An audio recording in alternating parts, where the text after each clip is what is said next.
I told her, Stalker, I'm her husband. Stay away from my wife. We were complete strangers. 7 years later, we had 2 kids.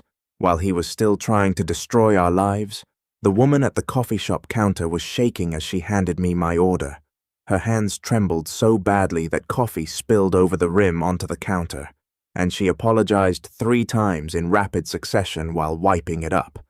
I was about to tell her it was fine when I noticed her eyes weren't on me, but on someone behind me in line. I turned and saw a man standing too close to the person in front of him. His gaze locked on the barista with an intensity that made my stomach turn. He was maybe 35, dressed in business casual, holding his phone up in a way that suggested he was recording her. When our eyes met, he didn't look away or seem embarrassed.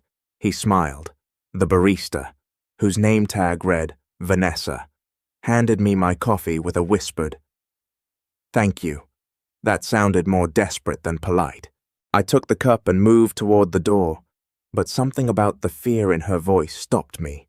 I'd seen that kind of fear before in my younger sister, when her ex-boyfriend wouldn't accept their breakup. I'd seen it in my mother when my father's anger issues escalated before she finally left him. I recognized it, and I couldn't walk away from it. I stepped aside near the condiment station and watched. The man ordered a black coffee and spent the entire transaction staring at Vanessa in a way that felt predatory. When she handed him his cup, he said loud enough for several customers to hear, "Same time tomorrow. Vanessa, I'll be counting the hours until I see you again." Vanessa's face went pale. She nodded quickly and turned to the next customer, but I could see her hands were shaking worse now. The man left, glancing back twice at her before exiting onto the street. I should have minded my own business, but instead I approached the counter when there was a brief lull in customers. Vanessa looked up at me with obvious anxiety, probably thinking I was going to complain about something. I kept my voice low and asked if she was okay, if that man was bothering her. Her eyes filled with tears instantly, and she glanced around to make sure her manager wasn't nearby before nodding. She said he'd been coming in every single day for 6 weeks, always at the same time, always ordering the same thing, always staring at her and making comments about how beautiful she was and how they were meant to be together. She'd asked him to stop, told him she wasn't interested, and he'd responded by showing up more frequently, by waiting for her outside after her shifts, by following her to her car. She said she'd reported it to her manager who'd banned him from the store, but he kept coming back anyway. She'd filed a police report twice, and both times they'd said they couldn't do anything unless he made an explicit threat or physically touched her. Everything else was just free speech and public spaces. She was terrified. I asked if she was here now because she had to work, or because she was afraid not showing up would make things worse. Vanessa said both. Her manager had been sympathetic at first, but after the second police report went nowhere, the manager had started acting annoyed by the disruption and suggested maybe Vanessa was misinterpreting friendly behavior, that maybe she should just accept the compliments and be flattered. I felt anger rising in my chest at that response, at the dismissal of her obvious fear, at the implication that she should just tolerate harassment because some man decided she was his obsession. I told Vanessa my name was Colin and asked if she'd be comfortable with me sitting in the coffee shop for a while to see if he came back. She looked surprised and asked why I would do that, and I said because someone should, because the system that was supposed to protect her was failing, and maybe a visible male presence would deter him. She hesitated, then said he usually came back around 4 hours when her shift ended, watching from across the street as she closed up. It was currently 2:30. I told her I'd be back at 3:45. She started to protest, saying I didn't have to do that, but I could see the relief in her eyes. I asked for her phone number in case I needed to reach her, and she gave it to me. Then I left to run my actual errands, all the while thinking about what I was getting myself into. I came back at 3:45 as promised, and took a seat near the window with a clear view of the street. Vanessa was wiping down tables and shot me a grateful look when I walked in. At 3:58, the man appeared across the street, leaning against a lamppost with his phone out, clearly photographing or filming the coffee shop. When Vanessa's shift ended at 4:15, she grabbed her bag and walked toward the door with visible reluctance. I stood up and intercepted her, saying loud enough for other customers to hear, "Ready to go, honey? I can drive if you're tired." Vanessa's eyes widened in confusion, then understanding. She nodded and said, "Yeah, that would be great." I put my arm around her shoulders in what I hoped looked like a natural gesture between partners and walked her out. The man across the street straightened up, his phone still raised, when we reached the sidewalk. I kept my arm around Vanessa and guided her toward my car parked a block away. I could feel the man's eyes on us, could sense him following at a distance. When we reached my car, I opened the passenger door for Vanessa and made a point of kissing her forehead before she got in, a clear signal to anyone watching that she wasn't alone, that she was claimed, that pursuing her would mean dealing with someone else. I saw the man stop walking about 50 feet away, his expression shifting from confident interest to frustrated confusion. I drove Vanessa to her apartment building and asked if she felt safe going inside alone. She said yes. The building required keycard access, and she didn't think he knew where she lived yet. The word yet hung heavy in the air between us. She thanked me profusely for what I'd done. Said she couldn't believe a stranger would go out of his way to help her when people she actually knew had dismissed her concerns. I told her to text me if she saw him again, that I'd be happy to play the protective boyfriend role as many times as needed until he got the message and moved on. Vanessa hesitated, then asked why I was doing this, what I wanted in return. The question made me sad that she'd been conditioned to expect every man who helped her wanted something from her. I said I didn't want anything except for her to be safe, that my sister had been stalked by an ex, and I knew how terrifying it was. How helpless you felt when the system couldn't or wouldn't help. Vanessa started crying in my passenger seat, months of fear and stress finally breaking through. I handed her tissues from my glove compartment and waited until she composed herself.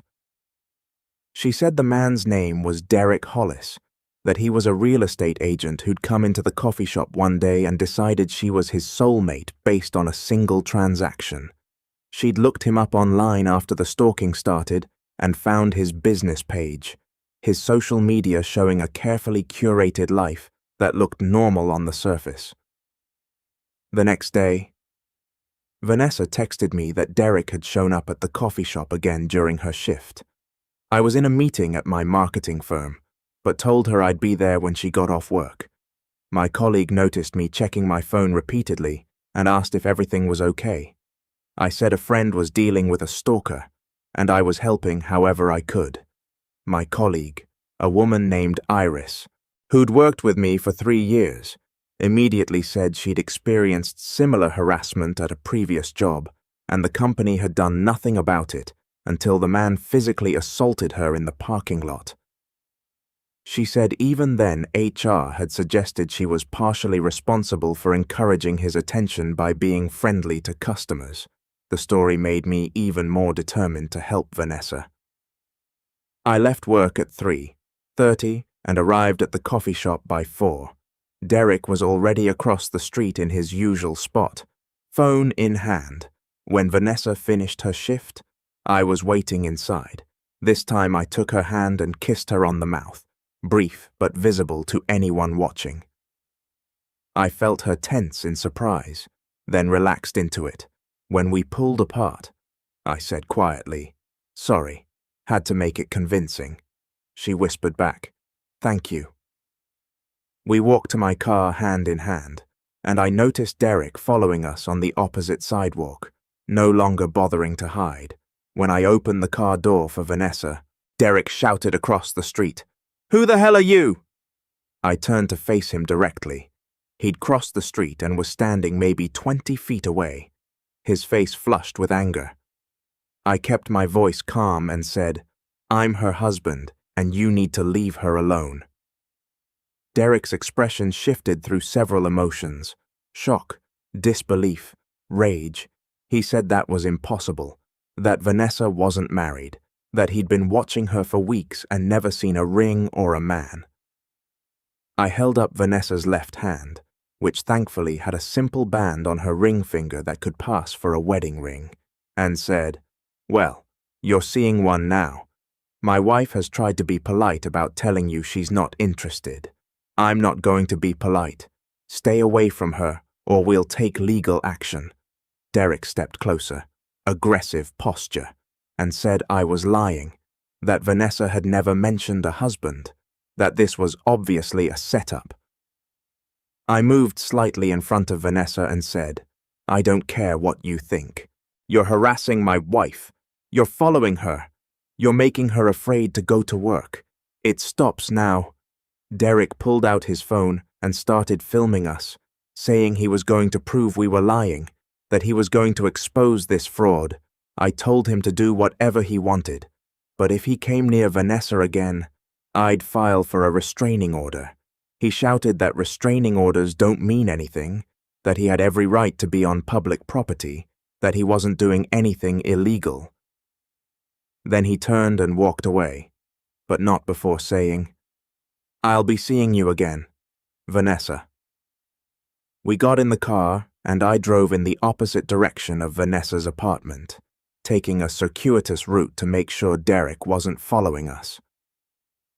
Vanessa was quiet for several minutes, then said, "You just told a stalker you're my husband. He's going to look you up now. He's going to find out where you live, where you work, everything about you." I'd already considered that possibility and said it was fine, that I could handle some angry phone calls or online harassment if it meant keeping her safe. Vanessa said I didn't understand that Derek wasn't just a nuisance. He was genuinely dangerous. 2 weeks ago, she'd found a dead rat in a plastic bag hanging on her car door handle with a note that said, "Thinking of you." She'd reported it to police, and they'd said it could have been anyone, that there was no proof Derek had done it. The fact that it happened the day after she'd refused to give Derek her phone number was apparently just coincidence. She said Derek had also shown up at her gym, at her grocery store, at a restaurant where she was having dinner with friends. He was everywhere, always watching, always getting away with it because technically he wasn't breaking any laws. I asked why she hadn't gotten a restraining order herself, and she said she'd tried. The judge had denied it, saying Derek's behavior didn't meet the threshold for imminent danger, and that his social media posts and public interactions didn't constitute credible threats. I pulled into a parking lot and turned to face Vanessa directly. I said we needed a plan that went beyond me just showing up occasionally to play her husband. Derek had clearly escalated beyond casual harassment, and my sporadic presence wasn't going to be enough to deter him long term. Vanessa looked defeated and said there was no plan that would work, that she'd tried everything, changing her schedule, asking her manager to change her shifts, documenting every interaction, filing reports with police. Nothing made a difference because Derek was careful to stay just inside the boundaries of legal behavior while making her life a nightmare. I asked if she'd considered quitting her job and moving, and she said she couldn't afford to. She was barely making rent as it was, and finding a new job would take time she didn't have. Plus, Derek knew where she lived now. She'd seen him parked outside her building multiple times.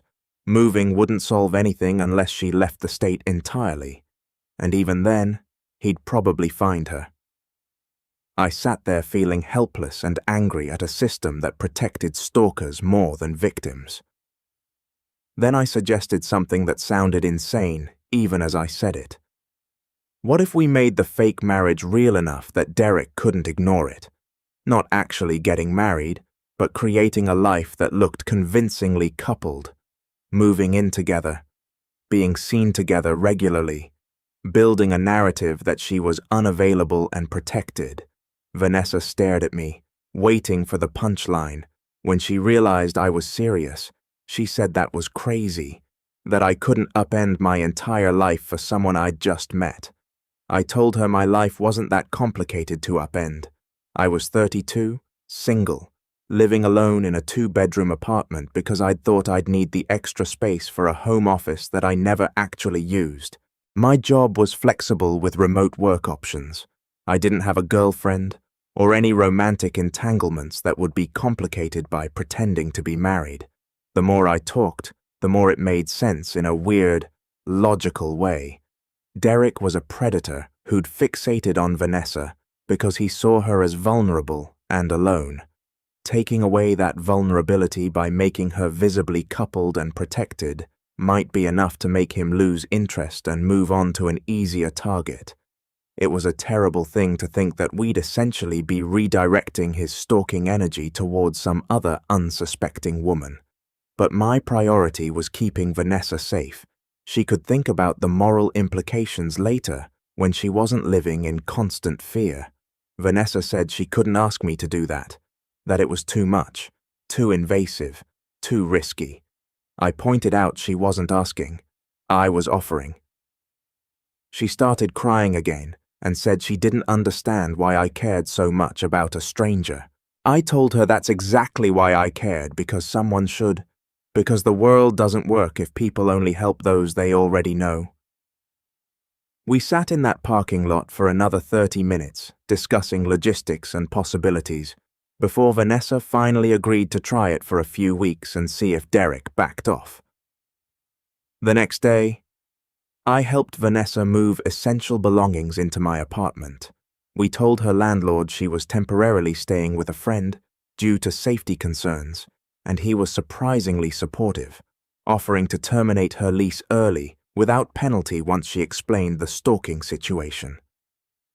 That evening, we went back to the coffee shop during Vanessa's shift, walked in together, hand in hand, and I kissed her goodbye at the counter before taking a seat to work on my laptop. Derek showed up at 4:00 as usual, but this time he came inside instead of watching from across the street. He approached the counter when Vanessa was helping another customer and waited until she had to acknowledge him. He ordered a coffee and asked where her husband was. Vanessa pointed at me sitting by the window, and I looked up, made direct eye contact with Derek, and raised my hand in a brief wave. Derek's face flushed red. He said something to Vanessa I couldn't hear, but I saw her step back. I immediately stood up and walked over, asking if there was a problem. Derek said, "No problem." He was just ordering coffee. "Was that illegal now?" I said. "Not at all." But harassing staff was grounds for being banned from the premises. The manager, who'd been avoiding the situation for weeks, finally intervened and told Derek he needed to leave. Derek grabbed his coffee and walked out, but not before saying to me, "This isn't over," I replied. "Yeah, it is." For the next 2 weeks, Derek's behavior intensified in disturbing ways. He started showing up at places Vanessa and I went together. The grocery store, the gym I'd added her to my membership, a movie theater, where we'd gone on a fake date to maintain the appearance of a real relationship. Each time he'd watch from a distance, sometimes filming us on his phone, sometimes just staring with an expression that oscillated between rage and obsession. Vanessa started having panic attacks when we went out in public, constantly scanning crowds for his face. I reported each incident to the police, building a documentation trail. but was told repeatedly that Derek hadn't broken any laws. Being in the same public places as someone else wasn't stalking, according to the legal definition. When I pointed out the pattern of behavior and the obvious harassment, the officer said I'd need to prove Derek was intentionally following us, rather than coincidentally being in the same locations. The burden of proof was impossibly high. Meanwhile, Vanessa barely slept, jumping at every sound in the apartment, checking window locks multiple times before bed. I'd offered to take the couch, but she'd said having someone in the next room felt safer than being alone, so we'd set up the second bedroom for her. Living together revealed how deeply Derek's stalking had affected her. She'd stopped wearing makeup, stopped styling her hair, dressed in oversized clothes, trying to make herself invisible.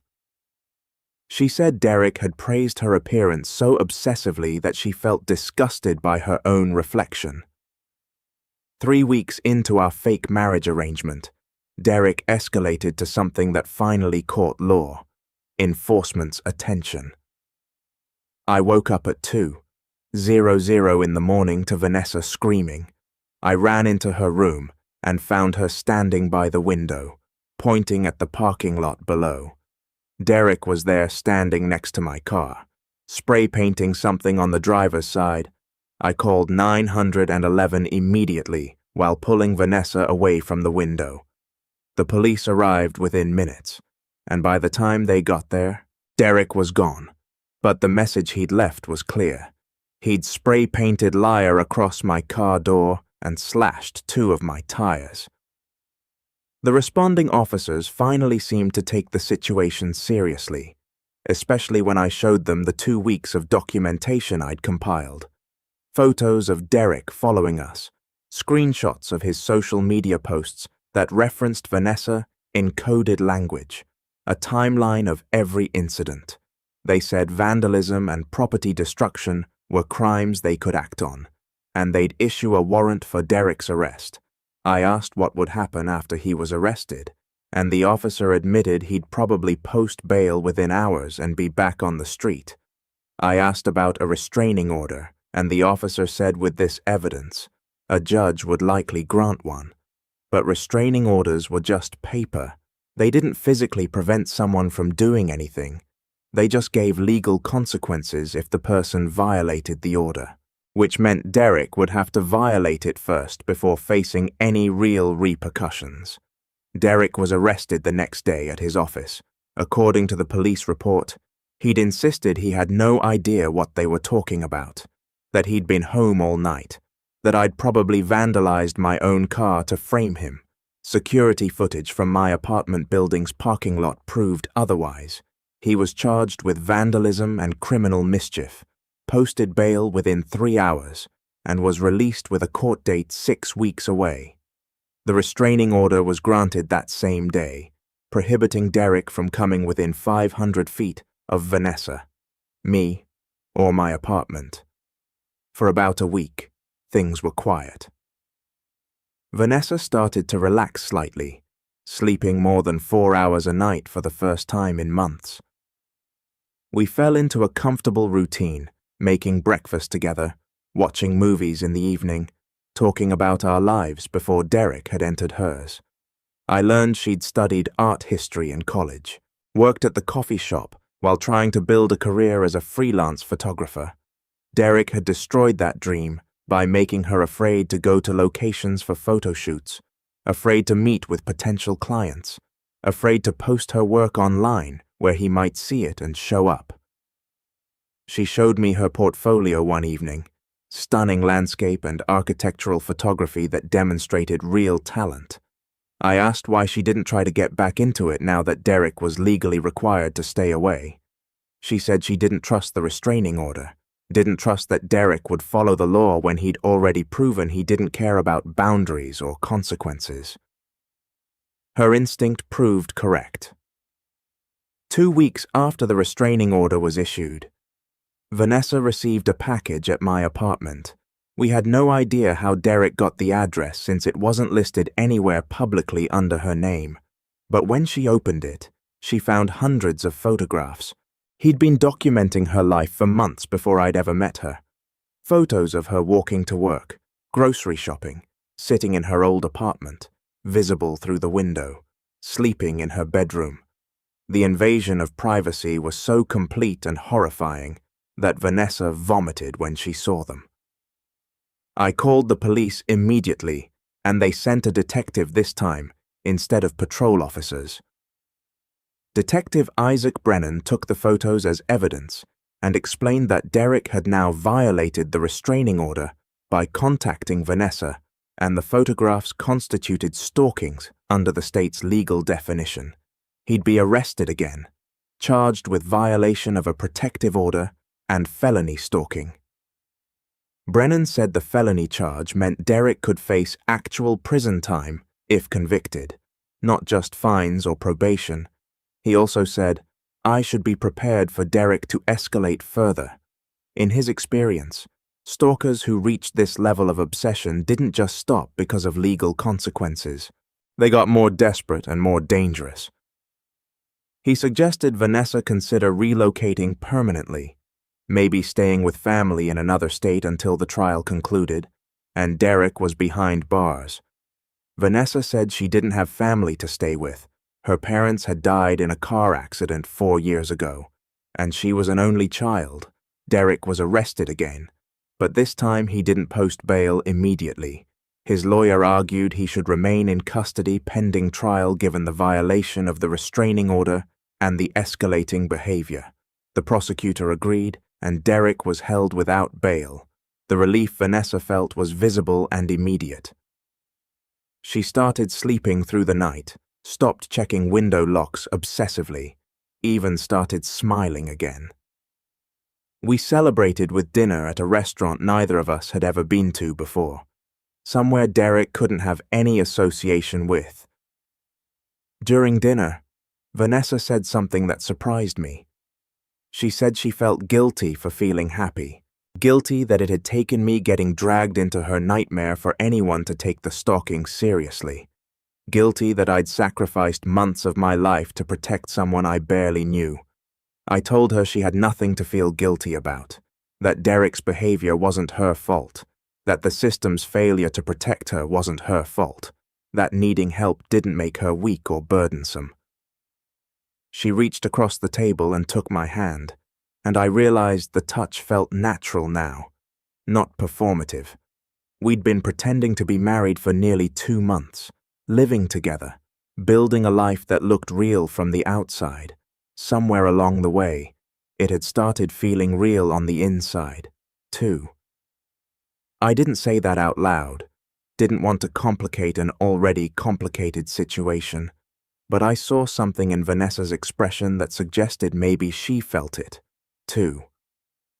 The preliminary hearing was scheduled for 6 weeks later.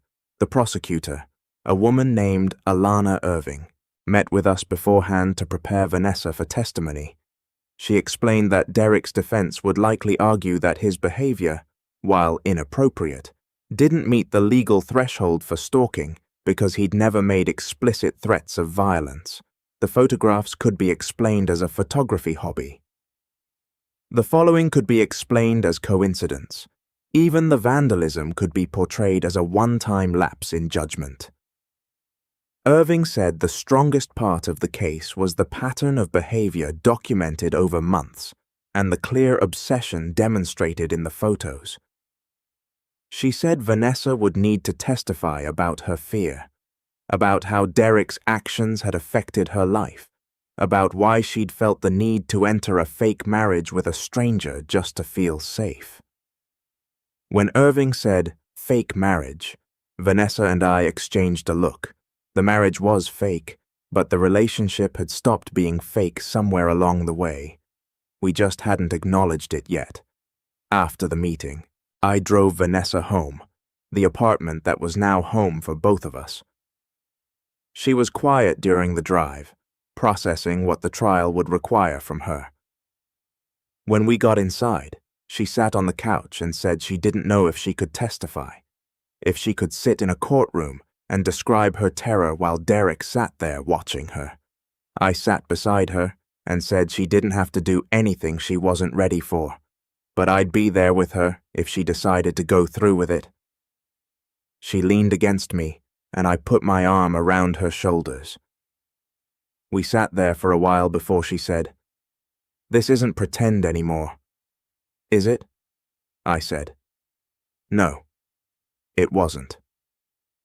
We started officially dating during the weeks leading up to the trial, which was surreal given we'd been living as a married couple for months. Our first real date was to an art gallery showing landscape photography. Vanessa talked about composition and lighting with an enthusiasm I hadn't seen from her before. The passion Derek had tried to destroy slowly coming back. Afterward, we got coffee, not at the shop where she used to work. She'd quit that job after Derek's arrest, but at a different place across town. She told me about her childhood, growing up in Oregon with parents who'd encouraged her creativity, moving to the city for college, and staying because she'd loved the urban energy. She asked about my life, and I told her about growing up in Illinois, studying marketing because it seemed practical, working my way up at the firm, but never feeling particularly passionate about it. I'd been going through the motions for years, and helping Vanessa had given me a sense of purpose I hadn't realized I was missing. She said I'd given her much more than purpose. I'd given her back her life. She kissed me then in the A coffee shop, and it felt completely different from the performative kisses we'd shared to convince Derek. This was real and wanted and mutual. When we got home that night, she didn't go to her bedroom. We stayed up talking until 3:00 in the morning, learning each other in ways we hadn't had time for before when we were just trying to survive Derek's harassment. The trial took place 3 months after Derek's initial arrest for vandalism. He'd been held without bail for the entire period, which the prosecutor said was unusual, but reflected the judge's concern about the escalating behavior. Derek had lost weight in jail, looked smaller and less threatening, which his defense attorney clearly intended as strategy.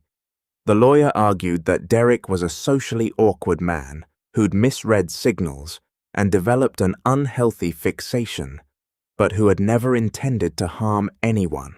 He portrayed the vandalism as a cry for help from someone mentally struggling rather than a calculated act of intimidation. He called Derek's mother to testify, and she cried on the stand, describing her son's history of social isolation and rejection, painting him as a victim rather than a perpetrator. Then it was Vanessa's turn to testify. I watched from the gallery as she walked to the witness stand, her hands shaking, but her voice steady. She described 6 months of escalating harassment, the fear that had consumed her life, the inability to sleep or eat or work without constantly looking over her shoulder. She described finding the dead rat, seeing Derek outside her apartment at all hours, receiving messages from anonymous accounts that she knew were him based on the writing style and specific details only he would know. The defense attorney tried to discredit her testimony by pointing out that she'd entered a fake marriage with a stranger, suggesting her judgment was questionable and her claims might be exaggerated. Vanessa's response was powerful. She said, "I entered that arrangement because every legitimate system meant to protect me had failed. The police said they couldn't help until he physically hurt me. My workplace said I was overreacting. The legal system denied my initial restraining order request. So, yes, I made an unconventional choice to protect myself when no one else would." The prosecutor called me to testify next. I described meeting Vanessa, witnessing Derek's behavior firsthand, the decision to pretend to be her husband, and Derek's escalation in response. I explained the vandalism, the photographs, the constant surveillance. The defense attorney asked why I'd gone to such extreme lengths for someone I'd just met, implying my motives were suspicious. I said I'd done it because Vanessa needed help, and because I could provide it. that there was nothing suspicious about basic human compassion. The attorney pushed back, suggesting there must have been some personal benefit or romantic interest motivating my actions.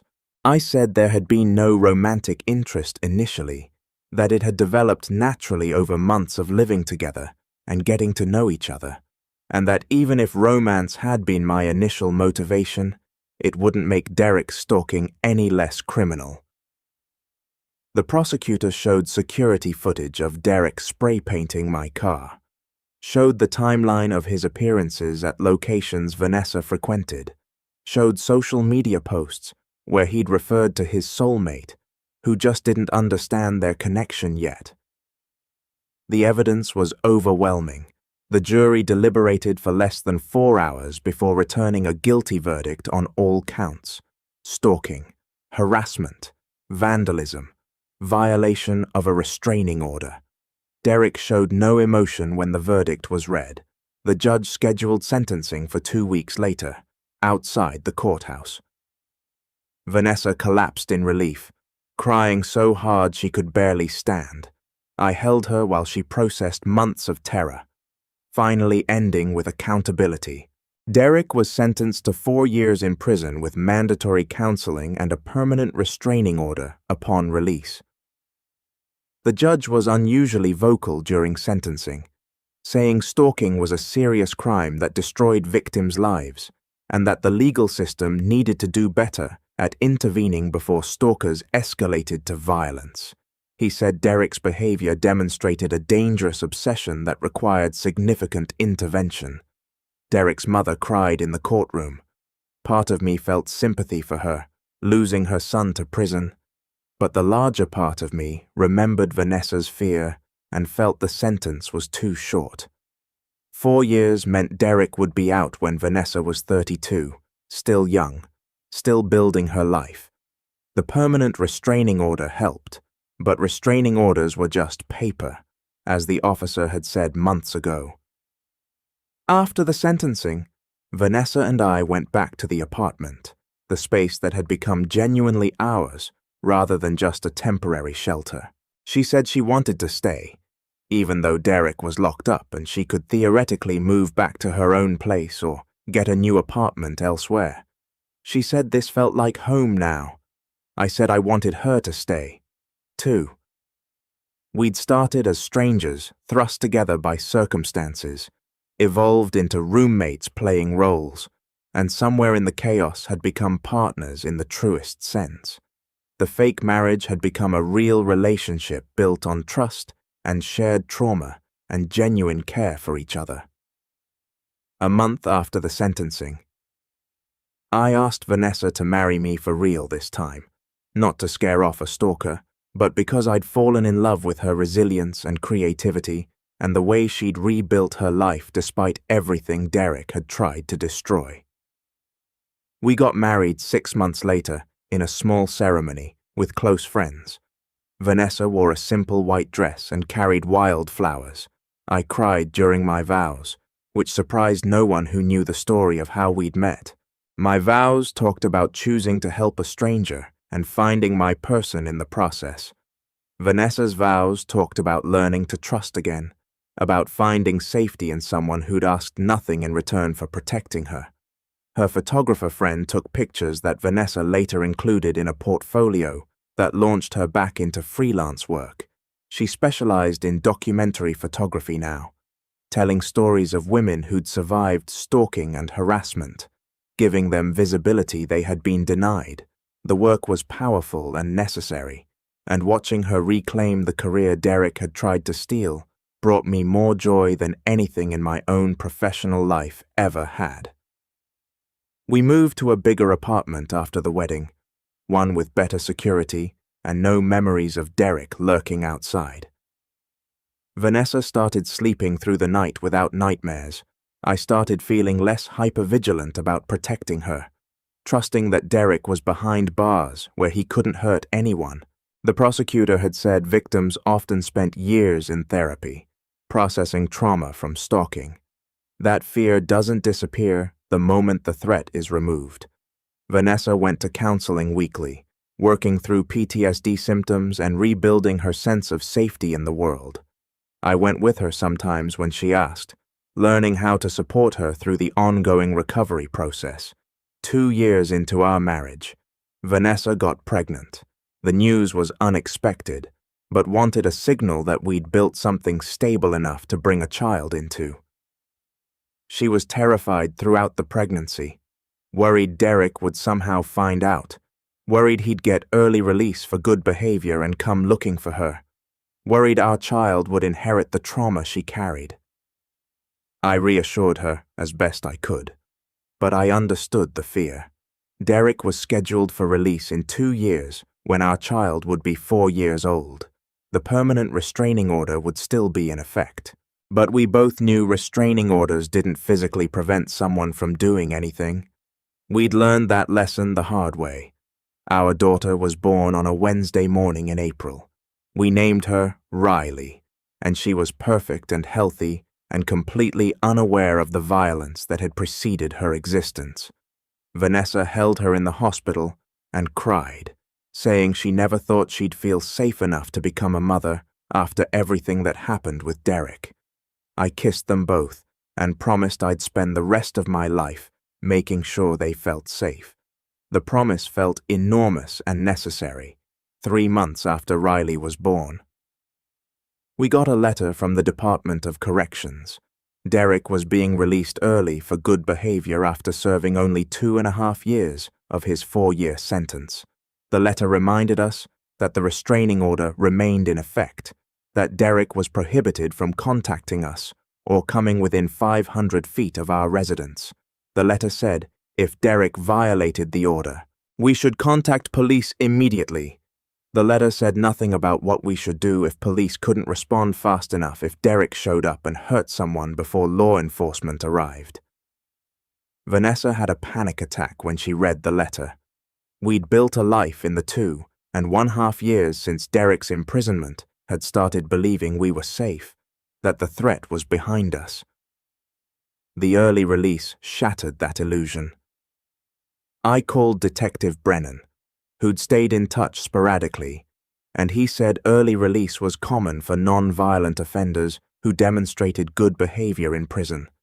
He said Derek had completed anger management and counseling programs, had been a model prisoner, had every incentive to behave in order to maintain his early release. Brennan also said he'd personally reached out to Derek before his release and reminded him of the legal consequences of violating the restraining order. He'd made clear that any contact with Vanessa would result in immediate arrest and return to prison. I asked if that was enough, and Brennan said honestly he didn't know.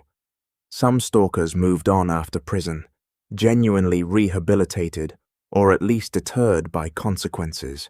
Others became more obsessed, more dangerous, more determined to reclaim what they believed belonged to them. We'd have to wait and see which category Derek fell into. The waiting was agony. Vanessa barely slept again, back to checking locks multiple times, jumping at every sound. Riley was too young to understand why her mother was suddenly so anxious, but she picked up on the tension and became fussy and difficult to soothe. I worked from home more often, not wanting to leave Vanessa alone with the baby, hiring a security company to install cameras around our apartment building entrance and parking area. 4 months after Derek's release, he violated the restraining order. He showed up at a park where Vanessa was photographing a client's family portraits. She was focused on her work, didn't notice him until he was standing 20 feet away watching. She immediately called police, then called me, her voice shaking so badly I could barely understand her. I left work immediately and arrived at the park within minutes. Derek was still there, sitting on a bench, making no move to approach, but clearly visible and clearly violating the court order. Police arrived shortly after I did and arrested him without incident. He went quietly, claiming he'd just been at the park for a walk and had no idea Vanessa would be there. The park was 15 miles from his apartment and right next to Riley's daycare. which Vanessa had been near for a pickup later that afternoon. The proximity wasn't coincidence. Derek had been tracking her schedule again, figuring out her patterns, waiting for an opportunity. This time, the justice system moved faster. Derek's early release was revoked, and he was sentenced to an additional 3 years for violating the restraining order. The judge said clearly prison had not rehabilitated Derek's obsessive behavior, and that longer incarceration with intensive psychological treatment was necessary. Derek's lawyer argued his client had mental health issues requiring treatment, not imprisonment, but the judge was unmoved. Derek had been given chances, had been provided counseling, had signed documents acknowledging the restraining order, and had chosen to violate it anyway. The sentence stood. Vanessa cried in the courtroom again, but this time the tears were anger mixed with relief. She said to me afterward that she was tired of Derek dictating her emotional state, tired of living in fear, tired of celebrating his imprisonment as a victory when she should never have had to fight this battle in the first place. 3 years later, with Derek still in prison and our second child, a son we named Owen, learning to walk, we received notice that Derek was up for parole. The letter invited us to submit victim impact statements and to attend the parole hearing if we wanted to speak directly to the board. Vanessa wrote a statement describing 5 years of terror, the ongoing PTSD, the ways Derek's stalking had permanently altered her sense of safety in the world. She described the career opportunities she'd lost, the friendships that had suffered, the constant vigilance required to protect herself, and now our children. She described the night terrors, the hypervigilance, the inability to enjoy simple activities without scanning for threats.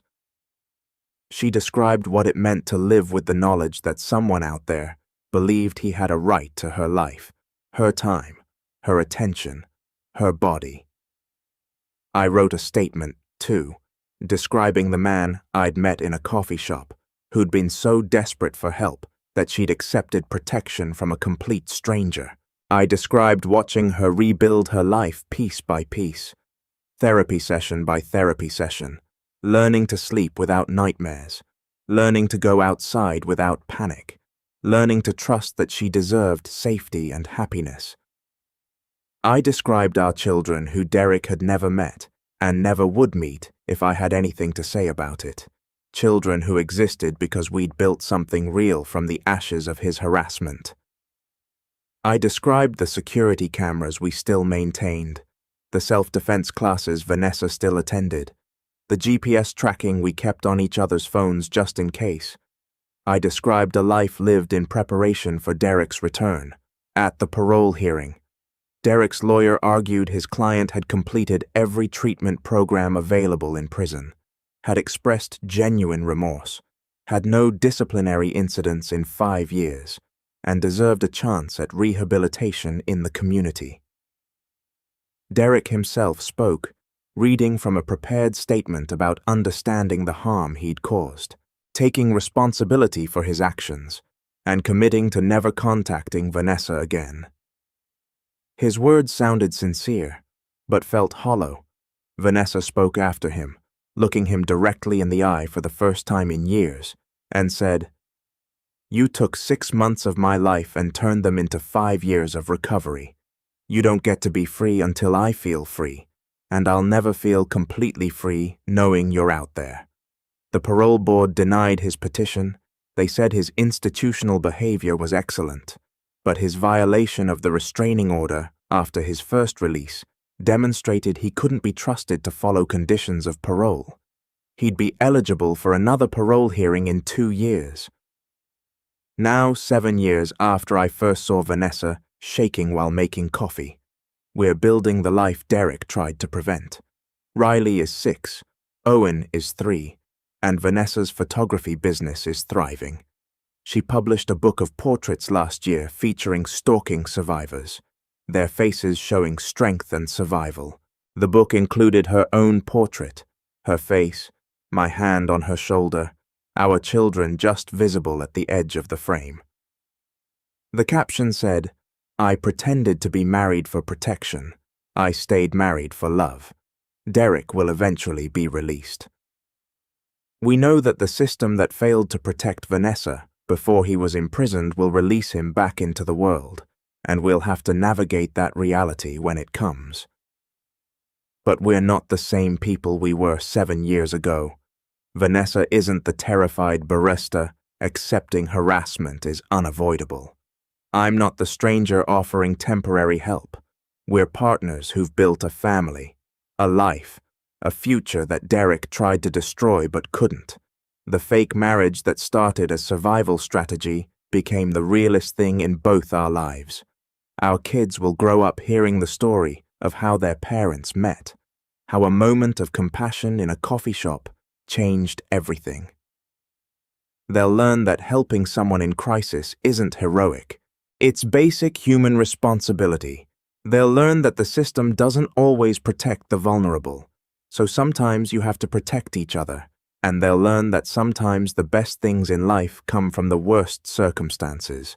That love can grow in the space fear occupied, that pretending to be someone's husband can lead to actually being their husband, their partner, their home.